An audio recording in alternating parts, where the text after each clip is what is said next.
Hey, fellow babies. Apologies for my cold and cough. I may cough while I'm talking, but thanks for joining us on Pachter Factor on SIFTD.net. If you are watching it real time, it's because you're either a Patreon patron, and we appreciate your patronage, or because you are a subscriber to our YouTube channel. We appreciate that as well.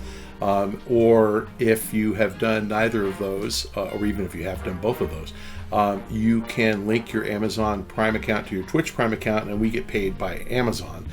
Costs you nothing. So please check the instructions in the show description, and it'll help you figure out how to get money so Shane can keep filming these things. Today's question from SIFTD from Toast9.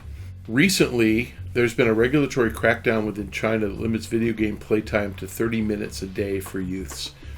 The two Utes. As a result of this regulation of spiritual opium, Epic has pulled Fortnite out of the Chinese market. Seeing that Tencent owns a 49% share of Epic, will there be any downstream effects of the decision? What about other companies that have sold shares to Tencent and NetEase? Will they follow Epic's lead? Well, the reason that Tencent owns less than 50% is that Tim Sweeney didn't want to give them control, and I'm pretty sure, I'm not 100% sure, that they don't even have that much in voting control. So I think Tim has voting control no matter what they do. So I don't think they can do anything about it. I think the Chinese government's being stupid. And in fairness, back when I was a kid and we didn't have consoles and we didn't have games, we watched 5 hours a day of TV, and still do. And everybody said TV was poisoning our minds. And I will submit that today's youths don't spend any more time combined on TV and video games than we spend on TV. So I think they spend less time on video games and less time on TV and more time on video games. But in the aggregate, they're spending the same 5 hours. And the reason I say that, and obviously no empirical proof, they got to sleep. And little kids, kids under 18 tend to sleep more than 8 hours a day. They got to eat and they got to go to school, and so there's just not that many hours left in the day, between sports and other activities. So I don't think it matters at all, and to be perfectly honest, I think TV is worse for you than games. Games, at least there's an object, there's a point. You play a game because you can win something, and I don't mean money, but there's an accomplishment. And again, you guys are watching this, so you all know this. But we play games for a sense of achievement, and it might be unlocking something, it might be scoring the highest score, it might be beating your buddy. But there's something to learning how to win and lose and remain civil, which most people do throughout the experience. And I think there's something positive that you gain from figuring out how to problem solve the game. So if you look at what I said in the prior episode about my favorite types of games, I actually like strategy games. Turn-based strategy, fun. RPG, find things, discovery games. Like, I played Fallout in 3, and the challenge to me was to find all 200 or whatever cities, and to find every object in the game, and to find every weapon in the game. And I remember some ammo. I had 10,000 rounds of ammo, and I was looking through my inventory, and I didn't have a weapon that shot it.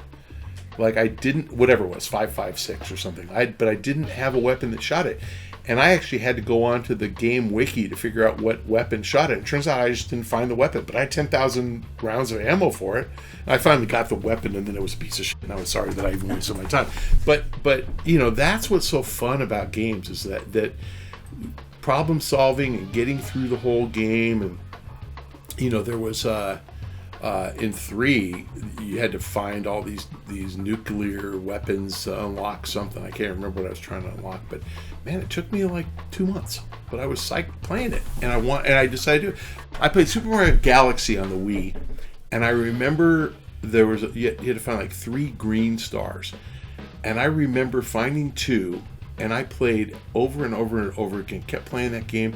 And it turns out that on some random level in the middle of the game, you had to spin quickly next to some rock, some boulder, and the boulder would break. And why would you do that? There was no point in breaking the boulder because it was just a boulder.